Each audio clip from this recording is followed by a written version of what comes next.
Hello, everyone, and welcome to this week's lecture in the Esoteric Keys to Disclosure series.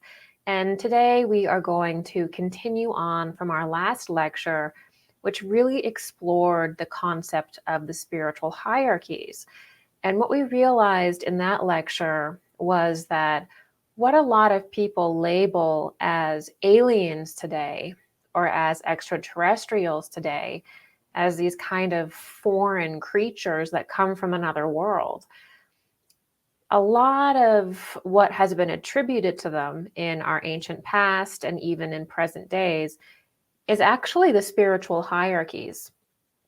And the spiritual hierarchies is obviously the groups of celestial beings, spiritual beings, or angelic beings that basically inform our reality every day and that are deeply, deeply involved in our everything about our planet, everything about our existence. So we really, in our last lecture, got very deeply into that reality. And so if you're just catching me with this particular lecture here, I highly recommend going back and watching the first several lectures in this series. I will link the whole playlist of my lectures below. And again, this is called the Esoteric Keys of Disclosure. So those will all be linked below in the description. And do check out the description box, because I have all of my timestamps in there, and I also have material that I've lectured on in the past that's relevant to go deeper into these topics. And I'll also be putting another playlist in the description, which is really important, which is my creation series, which actually covers a lot on the spiritual hierarchies and Venus and the angels from Venus and that whole line. That is covered in depth in my lecture series that's called the Creation Series. So I will also link that below if this interests you and if you want to go deeper and deeper into this material. So in our last lecture, we explored what the spiritual hierarchies are. And this lecture, we are going to explore exactly how they have helped humanity from our very earliest stage and how they've helped the Earth from our very earliest stage of development onward. And we're going to also look at basically the process of how the spiritual hierarchies help humanity, why, and we're going to try to go very deeply into understanding the deep connection that humanity has with the spiritual hierarchies, and that the human being of the earth is actually a part of the spiritual hierarchies that is evolving in their own right. And that is really the key to a lot of the cosmic knowledge that is making its way around in the New Age and ufology is we have to understand that humanity is part of the spiritual hierarchies and has this deep, precise history with angelic beings that have visited us in the past. Okay, so the first two epochs of the earth were greatly influenced by the spiritual hierarchies. And these two epochs are known as the Polarian Epoch and the Hyperborean Epoch. Now, during this phase of the earth is not really physicalized. So the earth is really in an astral form that is densifying and densifying into a more etheric form as it goes. So the earlier periods of development, the human being is still part of the earth. It is inextricably linked to the actual body of the earth. Okay, so what ends up becoming the human form in later epochs of development is actually intertwined with the earth itself in the earlier periods of development. This is why when you start looking at some of the propaganda narratives to do with Anunnaki and the creation of the human being from apes and things like that, it actually sort of negates these earlier periods of development entirely, because it's giving you a different cosmology. It's giving you a different paradigm entirely. It's cutting you off from understanding the earliest phase of our development and a lot of the cosmic secrets and a lot of the mystery knowledge that's in those earlier phases of development. Because if you think that the human being really only rose to be human, you know, when in the Lemurian epoch or the Atlantean epoch, then you're going to be cut off from these earlier stages of development, which contain esoteric secrets in them and sort of codes for our development. So the human being in the earlier two epochs of the Earth, the Polarian Epoch and the Hyperborean Epoch, is actually entwined with the Earth. What is to be the human form later is actually inseparable in that sense from the Earth. They're sort of in this one big soup together. And what is driving the formation of the planet and the human beings and the kingdoms of life that are making the planet is actually the thoughts of the spiritual hierarchies. And the thoughts of the spiritual hierarchies are beaming into the planet at this point in time. And this is the first physicalization. It's sort of like we are the mind of the angels within the spiritual hierarchy. And so this goes on where the earth is really being, you know, seeded with the thoughts of the angelic hierarchy. And it's being, you know, seeded with the archetypal impressions from higher realms. And these are the archetypal, this is the archetypal wisdom and patterns that the earth will begin to express and recapitulate more and more as it moves deeper and deeper into matter and into density. So then you have the third and the fourth planetary epochs, which are called the Lemurian Epoch and the Atlantean Epoch. And as I've said in my series on epochs, this is finally where we start to see human beings physicalize into a form we can recognize. And before that, why the earlier two epochs of the earth aren't really talked about is because it's really hard to relate to basically being a mass of energy, like, you know, as part of the, enmeshed with everything and it's hard to imagine that. It's hard to relate to that because we're so individuated at our level of development. And so by the time you get to the third and fourth epochs, which are the Lemurian Epoch and the Atlantean Epoch, that's when we first start to get a form. Now, the Lemurian Epoch is only quasi-physical. It's a mix between what we would call etheric and physical. It's non-physical compared to what we are today, but the Lemurian form was still changing quite a bit. It was still, you know, shifting. You know, a lot of people who clairvoyantly look back into Lemurian time see the human form as being a shapeshifter and sort of taking on and expressing whatever impulses it receives from the higher planes, whatever impulses it receives from the earth. And so in that sense, in the Lemurian Epoch, the human form is kind of settling. And this is why if you look back in the Theosophical tradition, Blavatsky was talking about lizard people on the earth, and you hear about cyclops on the earth, and you hear about all these really strange, weird forms that the human being was briefly taking on and then essentially shedding off as it refines itself to be the exact microcosm of the macrocosm. So lots of different the human being moved through many different expressions before it actually settled on this perfect form that we have today, which is a really big point that we're going to highlight throughout this series. So the spiritual hierarchies during the Lemurian and Atlantean epoch finally stopped being just a mind impulse. So as the earth is developing and sinking deeper and deeper into matter and becoming basically a material form, there's other planetary spheres that are basically gateways to other planes, but also you could see them as other stages of progress within the spiritual hierarchies. And so the spiritual hierarchies are evolving just as humanity is. So as the earth and humanity evolve, the heavens are evolving as well, and the beings in heaven are evolving too. And that's also a foundational concept that we need to have, that evolution is law, that metamorphosis is law. And ultimately, the human form is, through its process of metamorphosis with the spiritual hierarchies, the goal is to be, again, the microcosm of the macrocosm. So the human form becomes the embodiment of the earth. It becomes the representative of the earth. And it also becomes a representative of the sun, because the earth ultimately is the sun in a material form. It is an aspect of the sun. Okay? Every planet is really an aspect of the sun in different phases of its development. All right.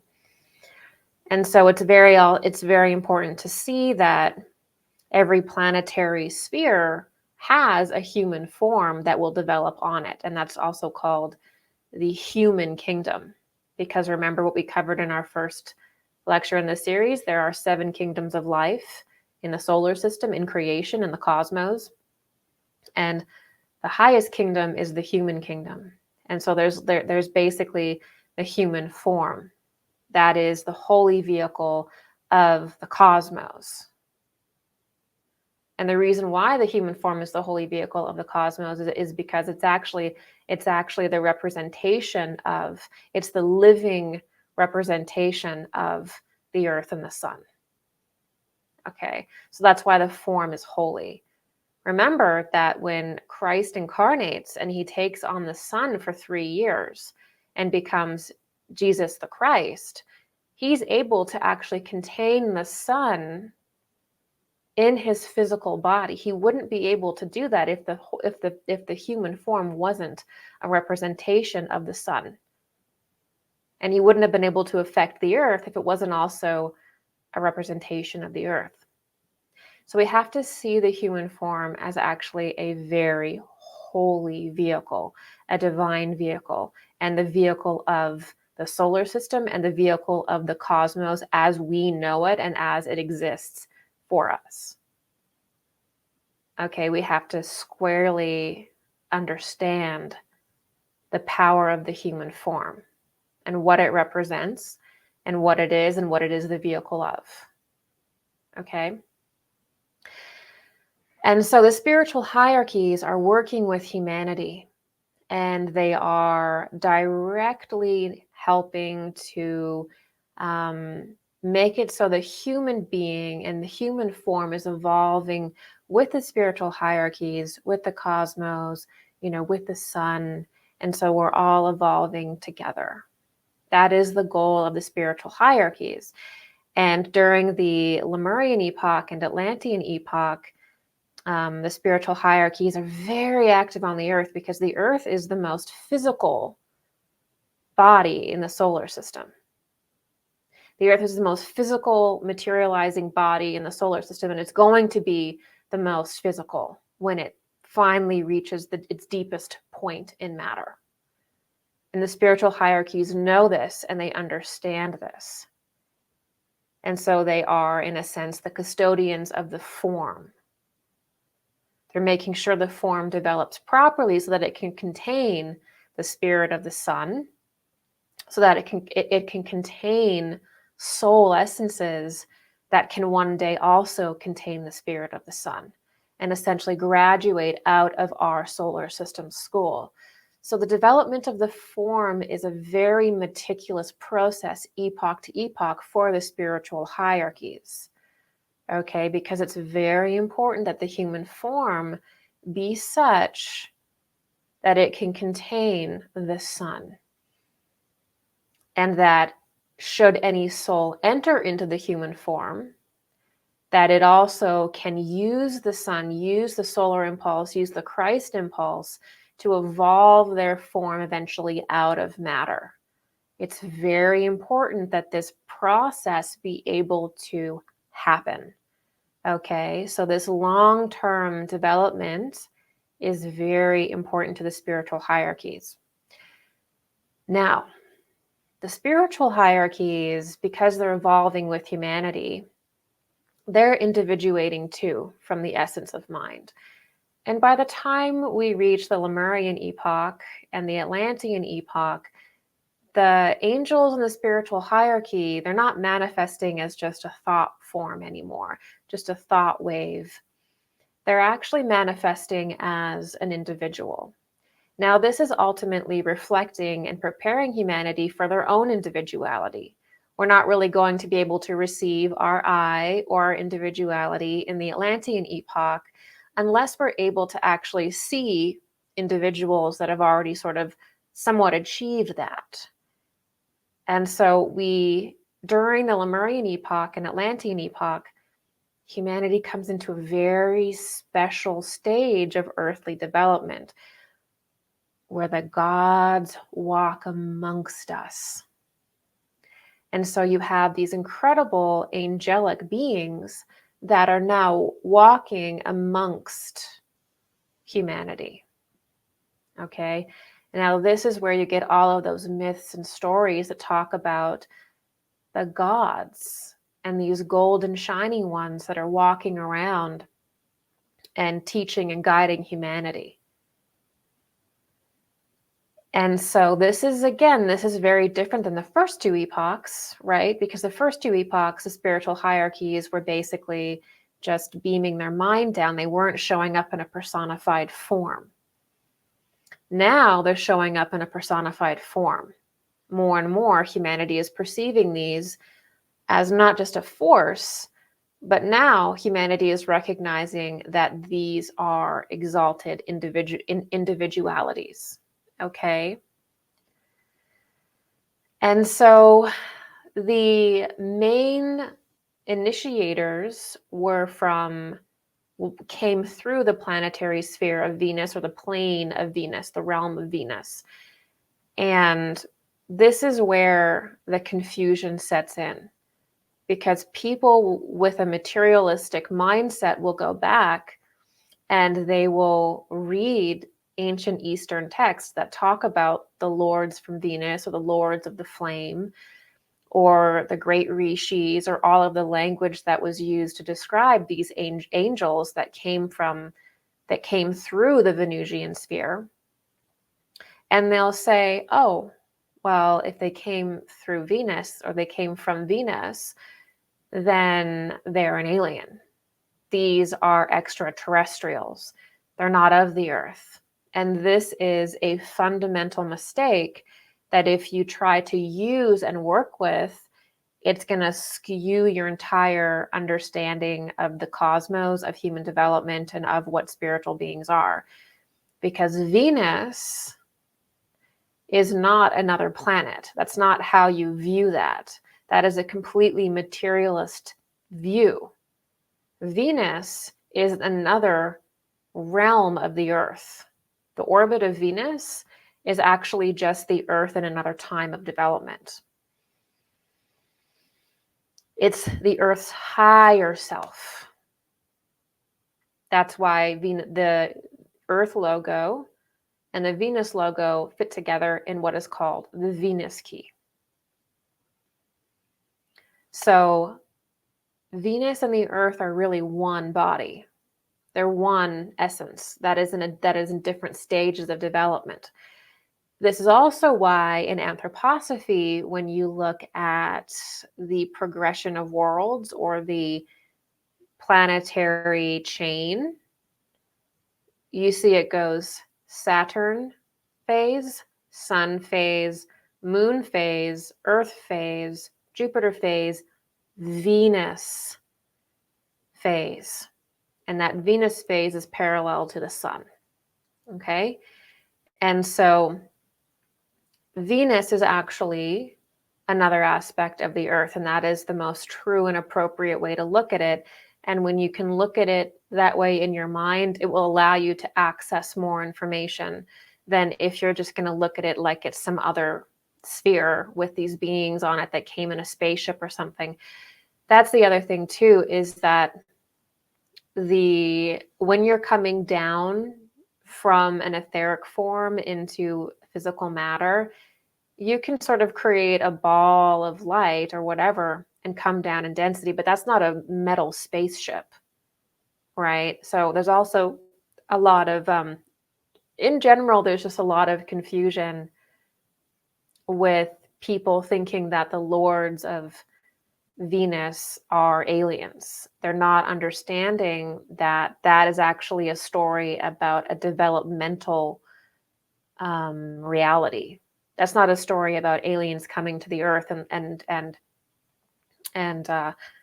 leading humanity or modifying humanity. That is a story about how the solar system at large evolves through having streams of consciousness from other planets enter into developing spheres at certain times. So this whole thing is about development. It's about spirit. It's about the development of the form, the development of the spirit, and the progression of the spiritual hierarchy in the solar system. That's what all of this is really about. Okay. But it wasn't just beings from Venus. There were beings that were from different spheres. But it's really the beings from Venus that were the most closely related, and they were the dominant. Any other spheres were lesser and had different purposes than the Lords of Venus did, what would be called the Lords of Venus in the Eastern teachings. So there is a lot of really beautiful stories about how the spiritual hierarchies would interact with humanity in Rudolf Steiner's lectures on the spiritual hierarchies, especially later in that lecture series when the spiritual hierarchies actually start taking form more and interacting more directly with humanity. So I'll link that lecture series below as well, just so you can really get a feel for it, but how these higher beings would interact with humanity was very gently. They never used force. So a genuinely exalted being will never ever use force. They'll never ever overwhelm someone who is of a lesser stage of development or an earlier stage of development. You know, if they have something that others don't, they'll never use that coveted aspect of themselves to lord over someone else. That's how you know whether you're talking to a good entity or a bad entity, is that when entities are evil and they are degenerated, they will force things upon humanity, which is the number one indicator that the most popular narrative in ufology and the New Age, which is the Anunnaki ideology, which is that humanity was created by these alien gods. That's how you know that they're not a god, and that there's nothing exalted about the Anunnaki. There's nothing exalted about these beings from Mars or Aldebaran or wherever people want to one day say they come from. How you know that is that they're forceful. They forced their way in to the human life wave because they're degenerates. You know, there's a weird ideology that somehow these Anunnaki beings, these fallen beings, have given, maybe they were evil or something, but they gave humanity this exalted nature. It's actually the opposite. That force on the earth and to humanity degraded humanity. It was not the jump, it's not the missing link. It actually degraded the human impulse on the planet. And it's something that we're now facing again with these pushes towards genetic modification, the push towards all the propaganda of believing that these Anunnaki beings, evil or good, were better than us somehow or more exalted than us somehow. And that's an absolute lie. That's propaganda. These beings were degenerates and they didn't have anything to offer the planet. They were parasitically attaching themselves to the planet, and they wanted to enter into the life wave of humanity because human beings, as they are, were already in the angelic kingdom. So this is something that I will keep coming back to because this propaganda narrative is so aggressive that we really have to hit it head on and compare and contrast the real story of the angelic hierarchies and Venus and this bizarre dark one that is full of lies. So one of the things that the spiritual hierarchies do, again, is that they're sort of custodians and guardians of the form. And at no point do they ever tamper with genetics or tamper with the physical form or anything like that. How it's done is that the force of spirit and the force of Christ is used to develop any organs or any shifts in the form, and then the human being takes that on. So it's from the spiritual level to the physical. You cannot make any spiritual changes by modifying the form. You can't work upon the spirit by modifying the form. People who practice dark magic or who are involved with fallen angels think that if you can perfect the form physically, that it's going to be the right vehicle for a higher soul or a certain soul. That's not the reality. The form evolves by the spirit realm, by spiritual forces that are received by the form, which leads the form into transmutation over time. Okay. So ultimately, the form evolves through the Christ impulse, or if you want to view it cosmically, you could see it evolves through the solar impulse. And the solar impulse behind the sun are the most exalted spiritual beings in the cosmos, which are called sun spirits. In anthroposophy, they're called sun spirits, but they're the most exalted. They're the most exalted consciousness in the cosmos as we know it. So it is those forces that form, which is also called Christ energy, Christ consciousness, and the Christ being. That is the form, that is the energy that actually changes the form. That is actually what causes transmutation, transfiguration. Nothing else can evolve the form. Only the essence of Christ, of the sun forces, can evolve the form. That's it. And when I say evolve the form, I'm speaking of real, true evolution, which is evolving with the spiritual hierarchies, evolving with the sun, evolving with the earth. So the human being stands as the vehicle between the sun and the earth and the spiritual hierarchies. So when I say evolution, I mean we are walking in step with creation. And the way that we do that is through solar forces. And I'm not just talking about the physical radiation of the sun. I'm talking about spiritual forces, spiritual rays that come through the sun, that permeate the human being, that give the human being a sense of correct time, that keep the human being in step with other solar systems and other developments that are even our solar system is part of, that we can't really perceive or know yet. So the sun keeps us in time, and we evolve with it. That's what it does. And so we have all these periods of metamorphosis and evolution that are basically evolving with the spiritual hierarchies, with the sun, and with the earth. We're just embodying all of that. And of course, we stand as the most physical, dense member of the spiritual hierarchies.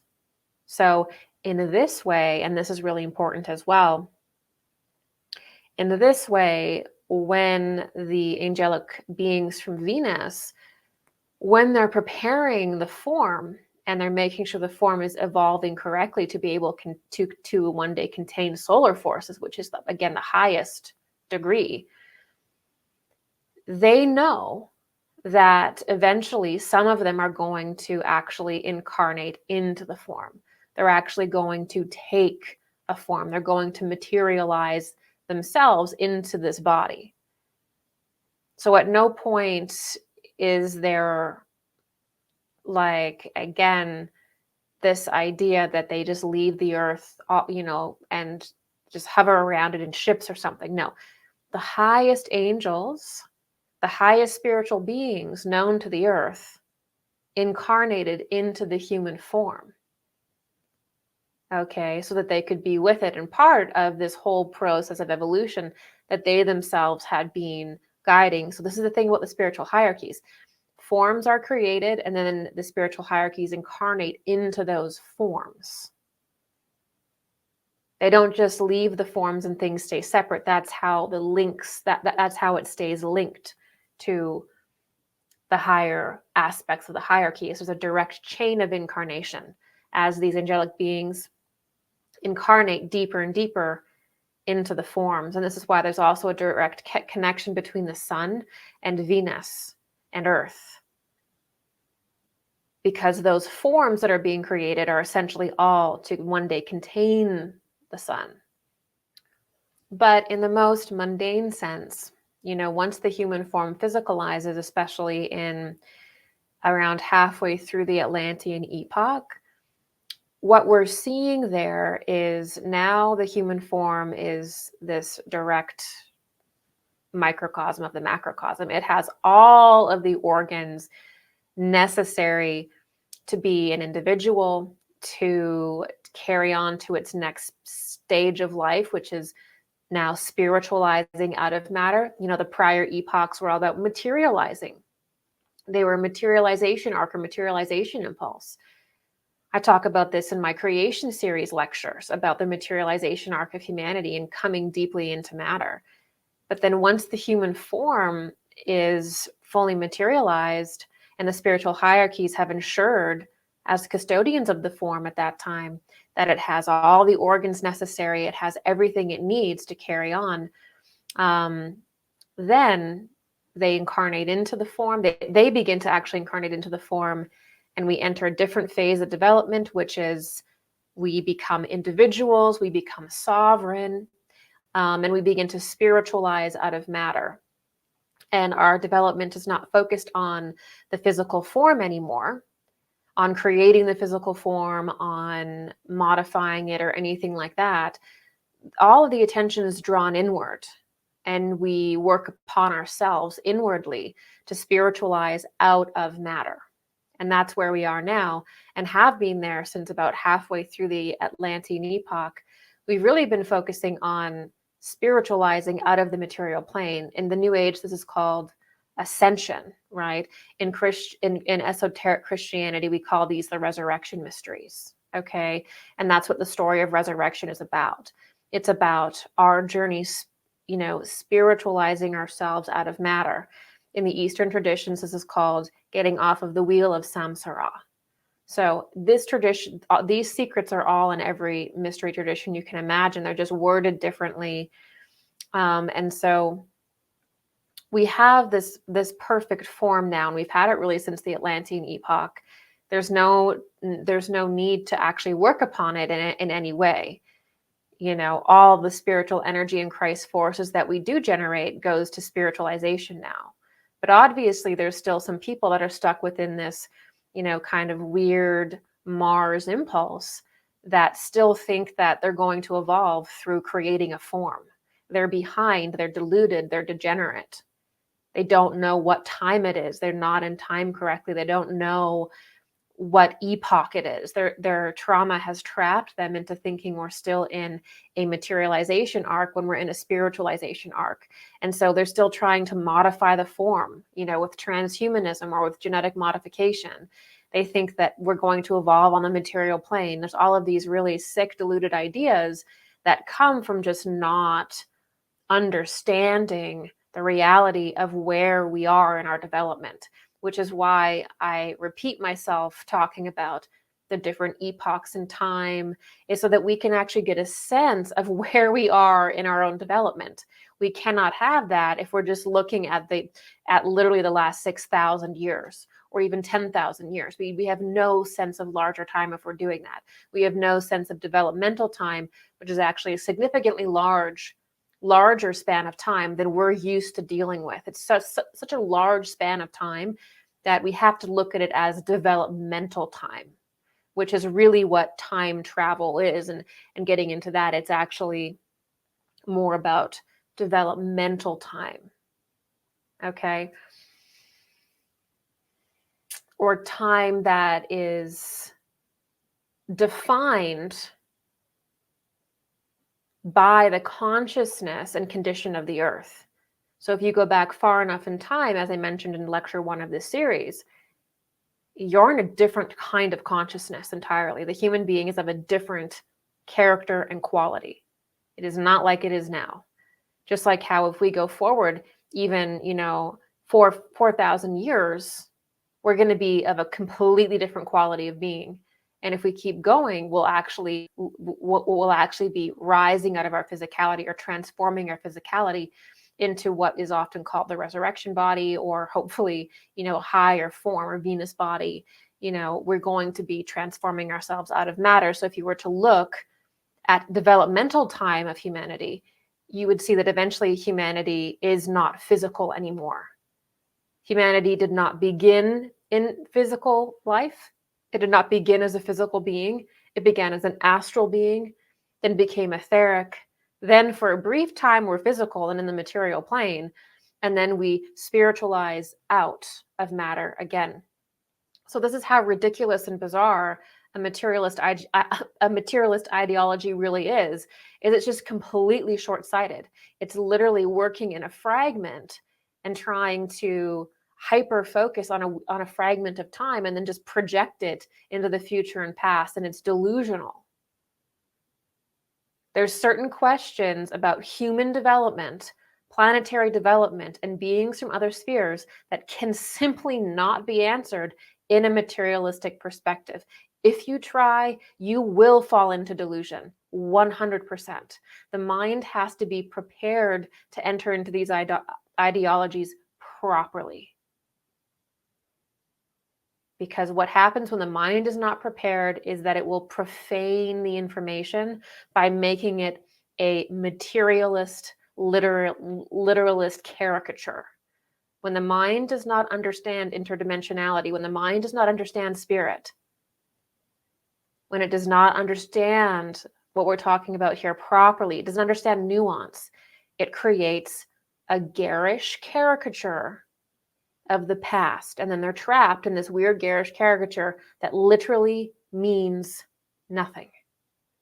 It has no spiritual nourishment, and it has no spiritual value to connect them to the higher planes from which they, of course, came from and will return to. So it's a trap. That's why I am such a stickler on what we are calling things, on the language that we're using. We have to be precise. Because if you try to build a cosmology and a sense of our ancient past and beings from other spheres based on an incorrect definition, based on some sloppy thinking, then you're off to the races in the wrong direction. And that's going eventually over time, it will lead you to very dark places.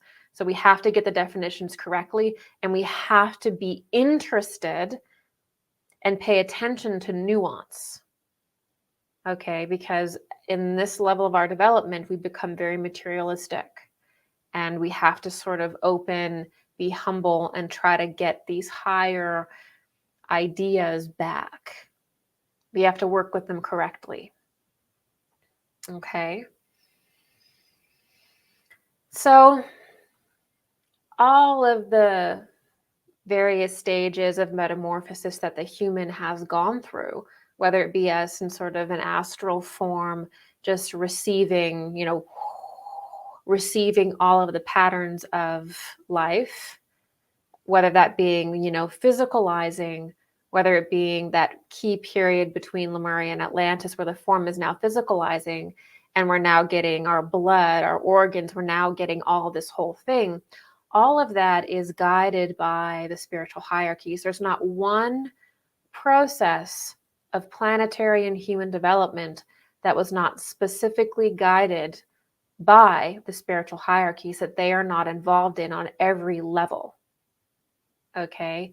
Every level. They are involved in it. Okay?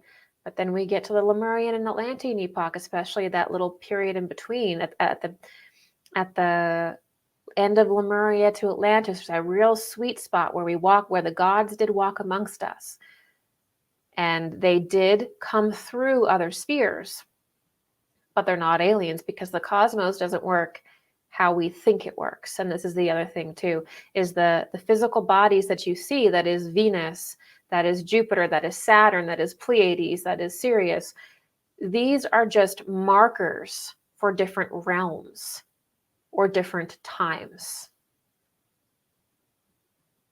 And all of them have a relationship to the Earth. The most relevant is our own solar system. Going out from there into other stars are least relevant. Okay, and I went into that in my last video about other star systems, if you're wondering why I'm saying that. So we are evolving with the planet. The human form, the human being is evolving with the planet as really the angel of the planet or the representation of the planet. And we're also therefore the representation of the sun. And we're also the representation of the spiritual hierarchies. We're also a direct embodiment of them, of their forces. We are the latest evolution of them. And as I've said many times, as we evolve and spiritualize out of matter, we will eventually reach the Atman level of development, or the Vulcan stage of development in anthroposophy, which is to be a solar human.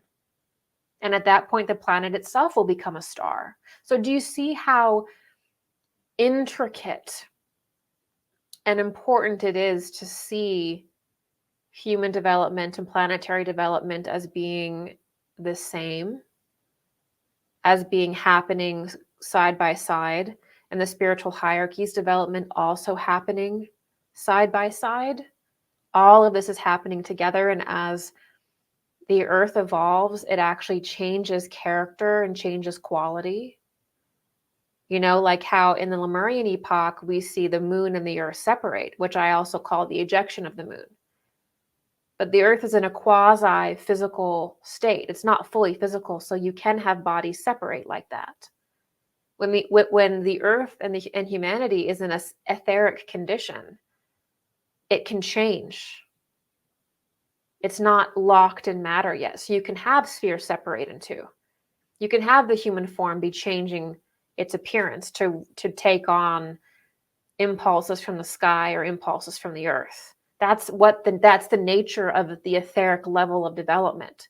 It's not solid, it's not physical. There's changeability. And then once humanity continues to evolve, eventually the moon returns to the Earth and everything consolidates back, and we return to the sun, or we turn into a sun. So that's why it's very, very important that we see the development of moons as an important aspect of planetary development. We must see the evolution of a planet moving into matter and out of matter as a part of human development, and also the development of the spiritual hierarchies. And the cosmos at large is producing celestial bodies so that spiritual energy can be properly expressed. And so certain things that are part of God can occur. There's a very holy and divine nature to every planetary sphere, right? And so first and foremost, we have to understand that, right? And what is the evolutionary impulse, no matter what planet you're on in a solar system? The evolutionary impulse is the sun and the solar spirits within the sun. And they have a relationship with every single planet in the solar system. Of course they do. Now, we know, obviously, the Christ impulse on the Earth very closely. You know, we've seen it happening all the way through some of the great avatars to Christ. And we even talk in anthroposophy about how that impulse will evolve into the future. Well, there's also an even greater teaching, which was always known by the Essenes, which is that the Christ forces, the solar spirits within the sun, also interact on the various planets, right? And so there's sort of a larger teaching of Christ that interacts with all of the planets in the solar system, not just one. Because when we understand that the Christ forces are in the sun and they are the sun, and really every planet is an expression of the sun, then of course we see those rays as being the transformational essence that catalyzes planetary development in different ways, but also all intricately connected. And so it is the solar force, the Christ force, that creates all evolution. It creates all metamorphosis. Okay, it gives all gifts to humanity. And if we are to look at the human genome and we are to look at human genetics and chromosomes, we may just find, if we know how to look and where to look, that anything weird going on there that actually led to the jump or adaptions or higher abilities was actually through the sun. It was actually a solar force that did that. It was a kind of solar radiation, again, not physical, but it's the solar Christ force that leads to all jumps in evolution, all changes in form, okay? Let's contrast this with the fallen angel story, the Anunnaki story, the Mars line, where if you take genetics and you splice them, that actually degrades the form. That damages the form. You can't actually use genetic science to any degree and create a higher form. It's always going to reduce the form. Transhumanism is always going to reduce the form because you're taking something that's perfect, that's taken literally billions of countless years to develop from its astral condition to where we are now, to what we reached in the Atlantean Epoch especially. And now you're going in and you think that you're going to, in a, as an individual being, going to play God and do something better. It's already done. By the time the Mars line came to the Earth, the human being of the Earth was already perfected. The form was already completed, and it was appearing eventually on the Atlantean continent as a perfected human form. Internally, we weren't perfected. We didn't have we didn't really have an understanding of how to work with our mind yet. And there were lots of issues that we had to work on internally in knowing ourselves and knowing God. But our physicality had already been perfected. Our vehicle, and what I mean by this is the template of the human being that the Earth has in its core. So every planet in the core has the divine template of its sphere. And that represents the developmental story of humanity entirely. But at the center of the Earth, you have kind of like the human form in the etheric plane. So at the in the center of the Earth, in the etheric plane, there is the human form. And the human form is the form of the Earth. And you can see that as a template. And whenever a soul incarnates into a form on the Earth, they have to move through that etheric template of the Earth that contains the earthly human form. Okay, and when you move through that, you are able to take on the human form and develop normally and naturally with all the capacities. And that form, again, that human form is the Earth personified. It is the Earth and the sun.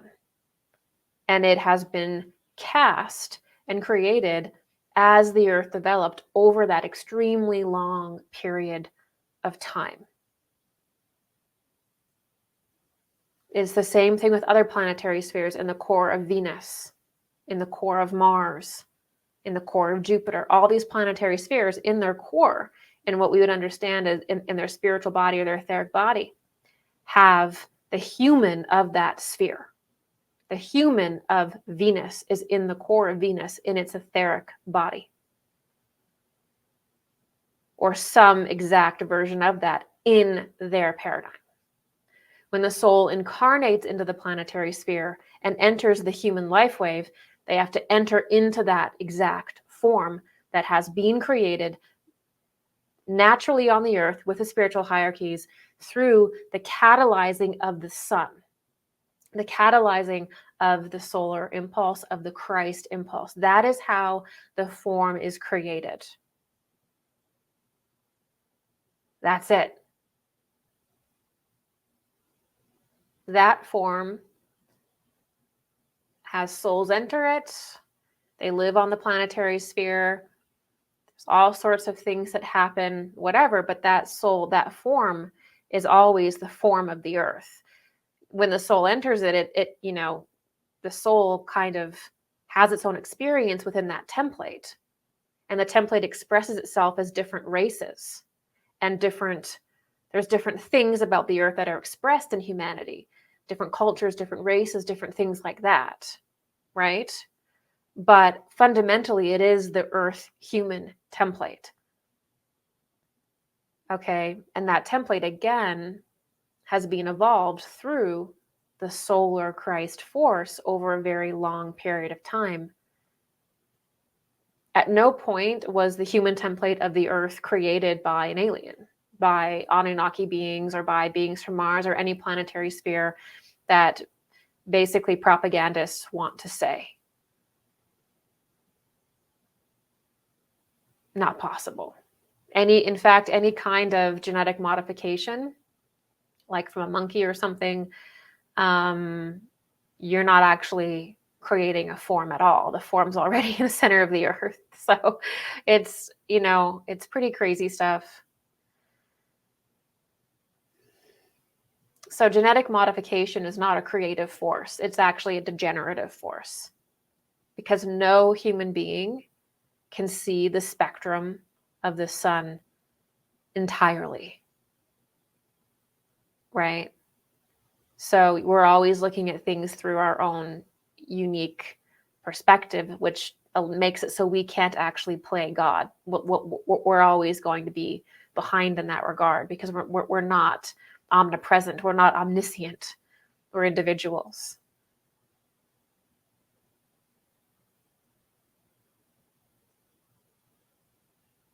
And the other thing to remember as well, because this is the esoteric keys to disclosure, and one of the main narratives in disclosure is this alien god stuff, this Anunnaki stuff, is that technically these Anunnaki beings are not directly part of the spiritual hierarchies. So these are beings that fell out of the evolutionary wave and created an antichrist impulse, an anti-spiritual hierarchies impulse. And they wanted to defy order and defy the life wave, defy God, defy the spiritual hierarchies, because they didn't understand how to use their individuality when they received it on Mars. And so it went crazy and led to this rebellious streak that could not get under control, that now has turned into an antichrist. It's so rebellious, it's now turned into an antichrist stream and an antichrist force. And so fundamentally, these beings are degenerate, and they're beneath humanity, and they're beneath the spiritual hierarchies. But they're going to try to convince people that they are the angels from Venus. They're going to try to say that that's what they are.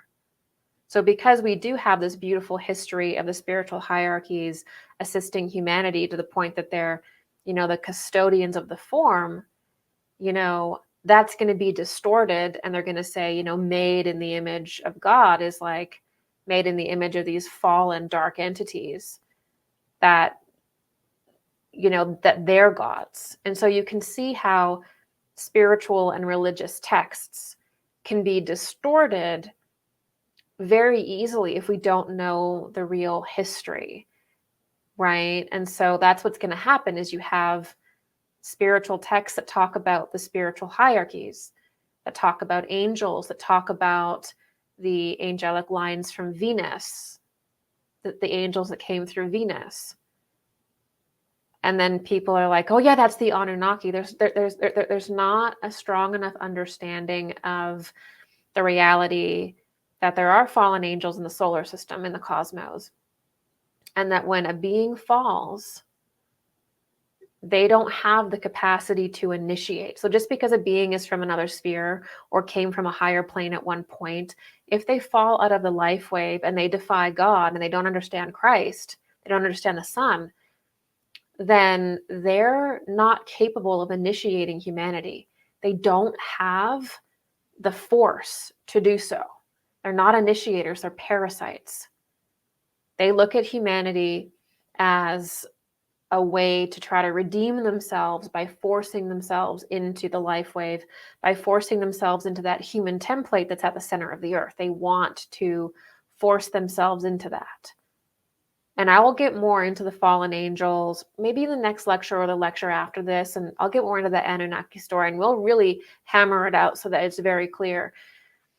But I have to bring this forward, and I have to mention it because the fallen lines, or they're not part of the spiritual hierarchy. They're not even aliens. They're just, at this point in time, they're just in the abyss, because the angels in the spiritual hierarchy cast all these fallen beings into the abyss in the Lemurian and Atlantean epochs. So all of these parasitic forces were cast into the abyss at various different periods of time, because they threatened the development of the earth, and they wanted so badly to enter into this human form because they had defied God.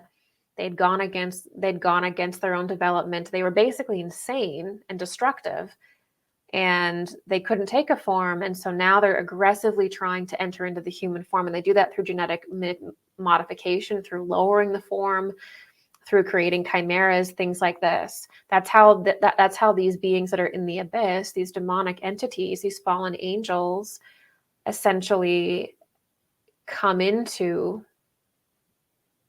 try to come into the form. And this is like it's like they're trapped in this old phase of development where eventually the highest angels from Venus incarnated into the human form and began their incarnational cycle with humanity. There's no difference between you and them. They're incarnating just like you are, just like I am. We're all together in this now. We're all in the human form. But these beings, these fallen angel beings that are associated really with the Anunnaki, they're still stuck in that because they couldn't incarnate. They couldn't take a form. They were cast out. And so they're still stuck in that level of development, trying to ensoul.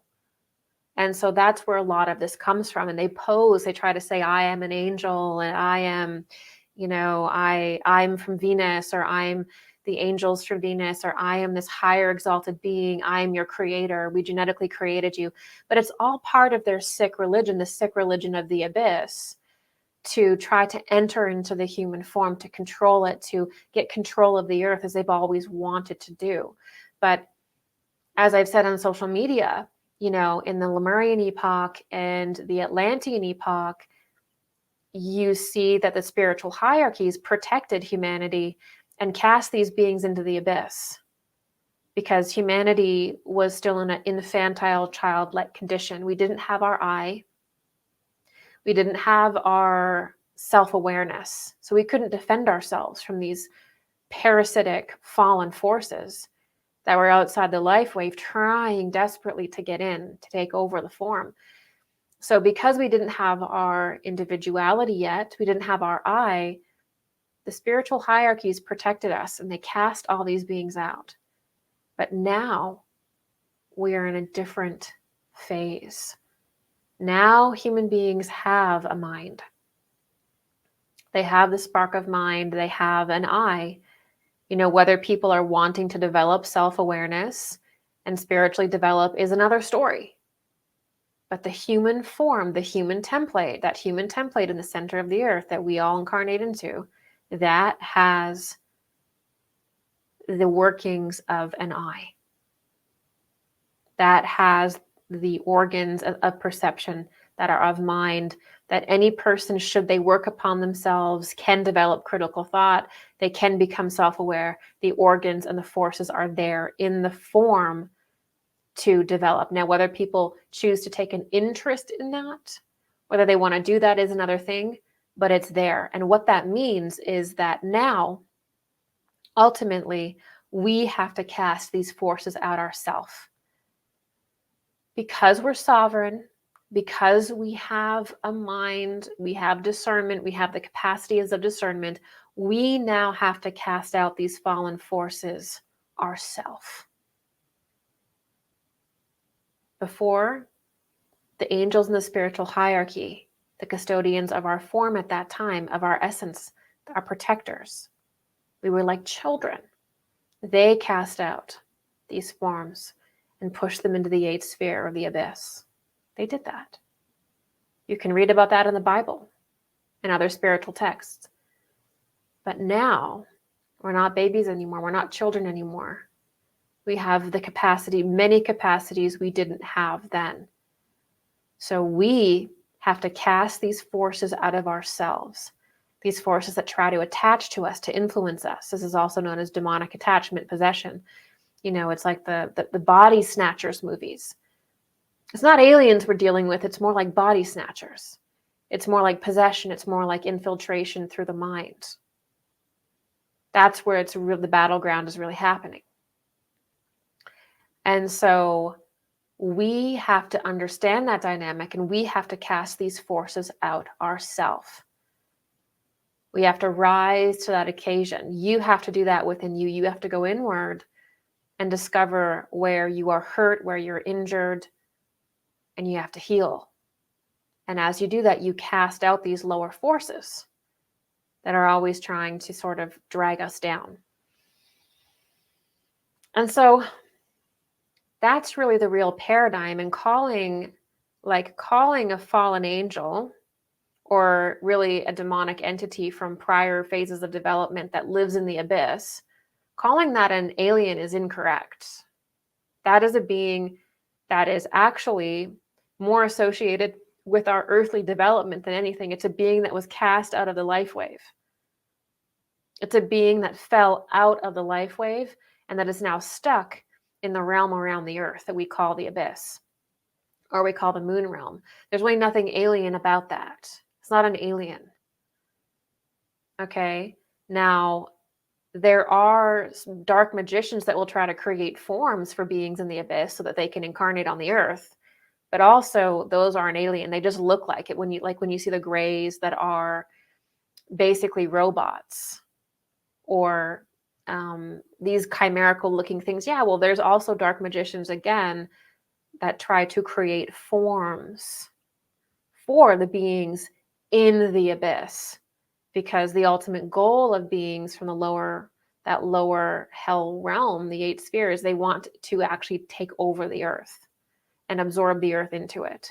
They want to pull it away and feed on humanity and feed on the earth. It's very dark, but hey, listen, we're going to talk about this now so that you're not caught unaware, because I promise you that even though some of these conversations about dark entities in the eighth sphere and the moon realm are difficult, it is way harder if certain events start playing out and you're caught unaware. That is way worse than hearing something dark now and then feeling kind of bad about it, right? So ultimately, we are calling beings from the abyss that sort of appear as astral influences in our life. And sometimes, dark government agencies or dark magicians and stuff will have a program where they create forms for dark entities. I mean, that is so clear in the rites of the homunculus, the rites of the golem. In black magic, you create forms for dark demonic entities to dwell in and influence the earth. It gives you power. You create like your own little army. You create beings that dark entities can enter into. It's a very sick and weird aspect of black magic to create forms. I'm talking chimeras. I'm talking cyborgs. I'm talking gray aliens. I'm talking all sorts of weird forms that were created to basically house beings from the abyss. But because they look so deformed, or they look like chimeras, or they look so weird, or they have like cyborg parts, people are like, oh, that's an alien. That's not an alien. Calling it that is separating you from the reality of what that thing is, which is exactly what darker forces want. They want you to misdefine things. darker forces want you to not understand what you're looking at.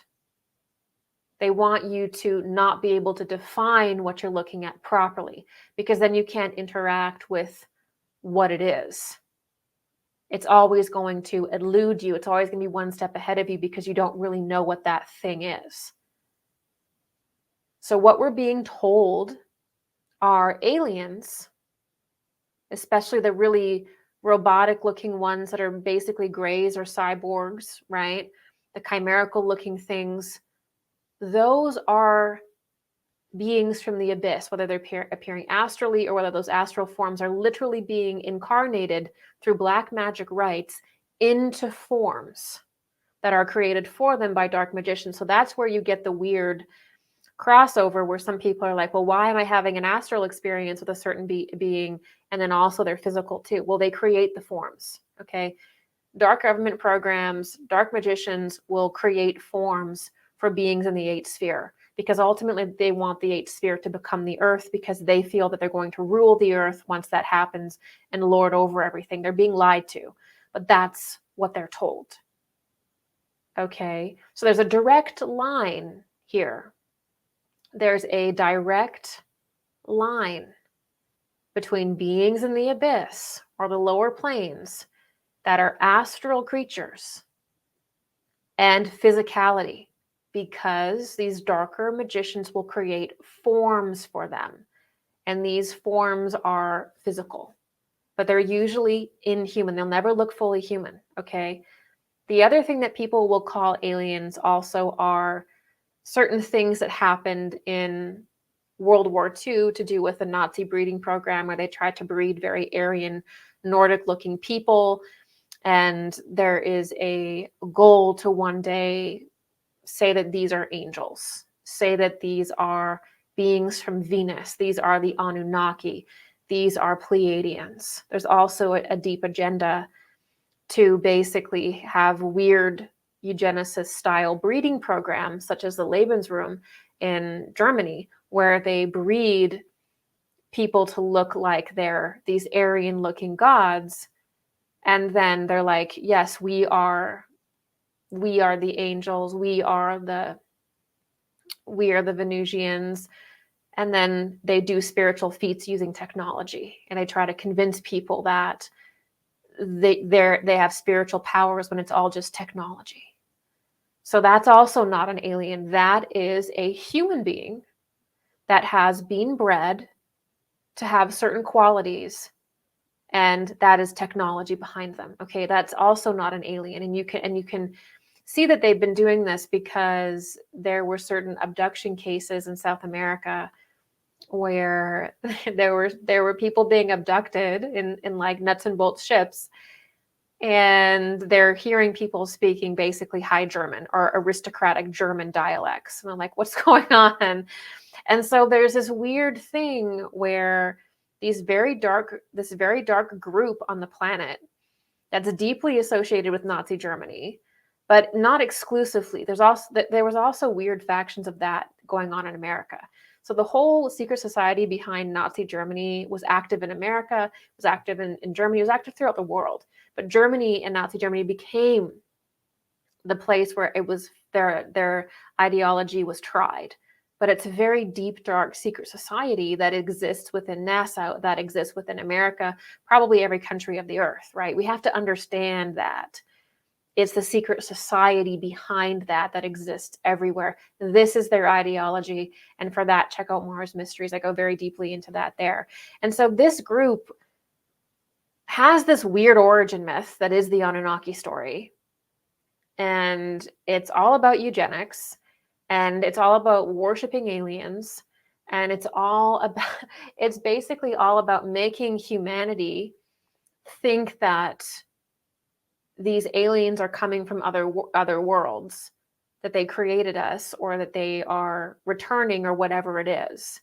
And they're creating these forms in order to have people think that. And they have certain technologies that literally can emit frequencies to make you think thoughts or introduce ideas into your mind. And a lot of psychics are having they think they're talking to aliens, and they're really talking to like a satellite ultimately that's beaming down these ideas in their mind, or there's technologies that are doing this. That's another lecture entirely, but I've already spoken about this, that these technologies already exist. So we have to be very, very, very aware that there is an incredible desire to create an alien god religion and replace all religions with that. And that requires people to believe that beings that are really from the abyss and associated with the abyss are not from there and that are aliens. Because obviously they're not going to be like, yeah, I'm a fallen dark entity from the abyss. Hey, nice to meet you. They're going to give themselves a different name, right? And that's exactly what's going on. The other thing that's going on, just to be crystal clear, is that we have interacted with beings from other spheres, technically, because other spheres are not just like physical bodies. They're entrances into a higher domain of life, a different domain of life. And so in earlier times of human development, we interacted with the spiritual hierarchies.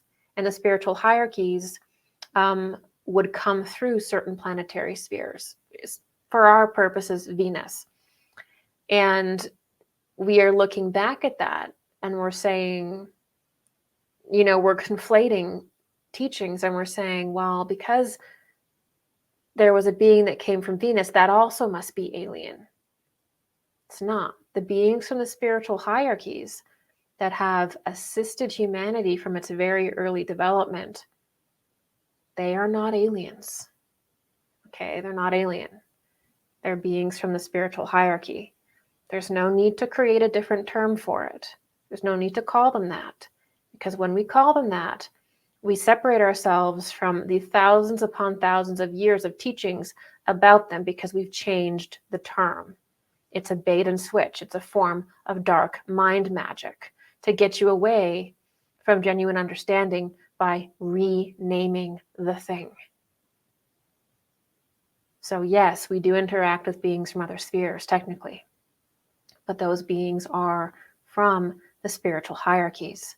And we can look back and we can see all of the different points of our development in which they helped us, and the planetary progressions that occurred within the hierarchies in relationship to that. We can look back in that. Anthroposophy covers that very well in the Spiritual Hierarchies lecture. That information's all there. Then we have beings that are from the abyss, that are outside the life wave of humanity. Those are also not aliens. All of this is in a developmental wave. We're just looking at different aspects of our story with different beings as we're all evolving. And the beings that are cast out are fallen angels. They're beings from a prior developmental period that could not enter the life wave. We call those demonic entities. And there's all sorts of practices to create forms for those demonic entities, which certain dark brotherhoods want people to think are aliens, because they literally cannot reveal what they truly are. And when we can label these things correctly and factor in human development,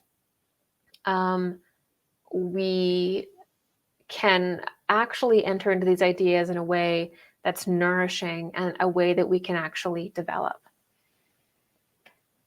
So I'm going to cut this lecture off here, and we're going to bring it to a conclusion, and I'm going to carry it on in our next video. So just to conclude here, the angelic beings in the spiritual hierarchy are the beings who assisted mankind during each stage of our development. The Christ impulse is what leads to all transformation and all evolutions of the form. Genetic modification does not lead to a transformation. It does not lead to the evolution of any form. It leads to the degradation of the form. Okay, it's really important to know that you cannot advance yourself through genetic manipulation. You cannot create a human being through genetic manipulation from an animal. You can't take an animal like an ape and then mix a human with it and then create a different kind of human. Okay, so there's a lot of lies that are being told and that are going to be told to you, and you need to clearly and squarely understand the reality of how we came to be. The Anunnaki were not higher than the human being. What is the story of the Anunnaki, the story of these fallen angels? They're not part of the spiritual hierarchy. They're not part of development. They're fallen. They're desperate. They're degenerates. They have no power of initiation. And they were not higher than the human being. Even when they came to the earth in earlier periods, these fallen beings, they were never higher than the human being of the earth. Never. The beings that were described as they've never been more advanced than the human being of the earth. That human being at the core of the earth. The template was already beyond them when they arrived. It's very important that you know that. They were beneath the earth human being and trying to enter into the life wave because they wanted to be human, because they were cast out. We need to understand this moving forward, because you're going to be lied to. And that lie is to try to take your divinity away from you. And you need to be prepared for that. We need to be prepared for that. Okay? So we're going to continue talking about this in the next lecture. And specifically in our next lecture, we are going to talk about what they were called, a little bit deeper into what they're called, and also how exactly angelic beings were able to help humanity and evolve the form. Because there's a very special process that beings within the spiritual hierarchy did in order to help humanity evolve and in order for the earth to evolve. And this isn't so often talked about or described, but we are going to get into that in our next lecture. So thank you so much for joining me today. If you like this work and you want to keep it alive, you want to keep it going, please consider making a donation. I have placed the links below so you can support this work. You can also join my website where I do live Q&As and I can directly address any of the questions that you have. There's also forums and incredible conversations that go on. A lot of the material that I cover on my website as well, I just cannot talk on YouTube about. And so there's also a freedom there that I find that I can't really express on this platform. So I really hope to see you there, and I will see you in my next video.